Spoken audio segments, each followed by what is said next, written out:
সকাল বন্ধুরা, তো সুপ্রভাত। দেখো সকাল সকাল উঠেটি ঝাড়পাট দিয়ে নিয়েছি, মানে সংসারের সমস্ত কাজকর্ম করে নিয়েছি।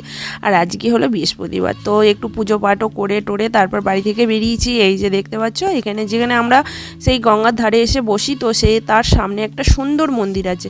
আর এই মন্দিরটার দিকে মানে ভিতরে তো আসা হয়নি, আজকে এসেছিলাম। এত ভালো লাগলো কি বলবো, কত রকম ঠাকুর এখানে রয়েছে, তো দেখে বেশ ভালো লাগলো। তারপরে আজকেই দেখো নিয়ে এসেছে আচার। আচার খাওয়া হলো, তারপর খাওয়া হলো তোমার কুল, এটা ওটা খাওয়া হলো। খাওয়ার পর চলে এসেছি বাপের বাড়ি। বাপের বাড়িতে সত্যনারায়ণের কথা দিয়েছে, তো দেখতেই পাচ্ছ এখানে প্রসাদ খেলাম। তারপর দুপুরের খাওয়া দাওয়া সারলাম, সেরে এখন এখানে মাখলাম ময়দা মেখে এখানে এখন লুচি ভাজা হচ্ছে। আর সন্ধ্যাবেলা হবে হরিনাম, তাই অনেক লোকজনও খাবে, তাই এখানে লুচি ভাজছি। আর এখানে দেখো আমার মেয়েও এখন খুন্তি নাড়তে এসেছে। ও দেখো, আমি বলছি আমার মেয়ে এখন অনেকগুলো লুচি ভেজেছে বন্ধুরা, তাই এত হাসি দিচ্ছে। আর এই যে হরিনাম এখন হচ্ছে এখানে।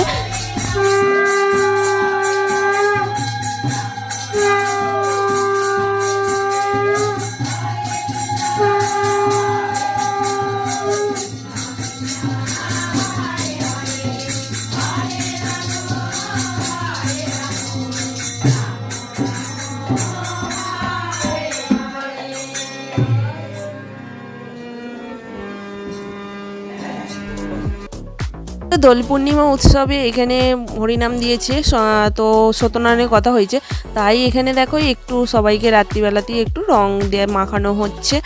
আর আমাদের শুনো দেখো এখানে সবাইকে খাবার পরিবেশন করছে। তোমাদের কেমন লাগলো কিন্তু জানিও মিনি ব্লগটি।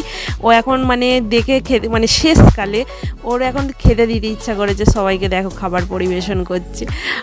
আমরা সবাই করেছি, তো ও এখন করছে, বেশ ভালো লাগলো ব্যাপারটা। ও মা, ওটা ওরা ওর নেবে না।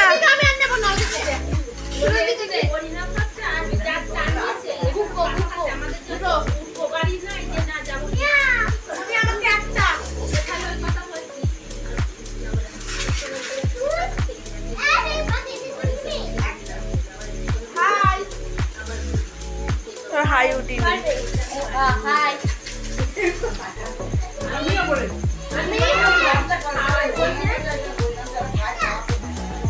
একটা না দুটো, কটা নেবে বলো।